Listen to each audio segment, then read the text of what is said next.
जय जोहार। अपन देखत हो न्यूज प्लस 21 में हूँ अपन के संग ललिता चक्रधारी। चलो एक नजर डालतन संजा के खबर में। सांसद के वोटन के गिनती पूरा मुरमूला 540 और यशवंत ला 208 वोट मिली। दूसरे राउंड में 10 राज्यन के गिनती हुई पूरा।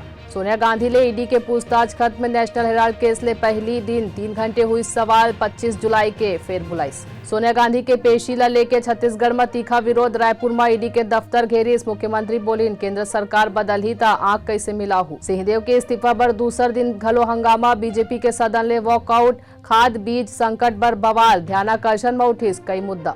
जिन मोर समस्या रही सो में सीएम योगी ला बता दियो कानूनी कार्रवाई हो ही। दिनेश खटीक के बयान। 24 जुलाई के रामनाथ कोविंद कर ही नवा राष्ट्रपति पर डिनर के आयोजन। ओडिशा में भारी बारिश के अनुमान। मौसम विभाग आज जारी करे ऑरेंज अलर्ट। ओछी राजनीति के तहत अरविंद केजरीवाल ला सिंगापुर जाए बर नई दी सिसोदिया के बयान। अमेरिकी डॉलर के मुकाबला 12 पैसा मजबूत हुई रुपया 79.93 पर बंद। सिद्धू मूसेवाला के पिता ला मिली जान ले मारे के धमकी। ऐसे जानकारी ले लगातार अपडेट रहे बर देखत रहो न्यूज प्लस 21 आपन के हक के बात।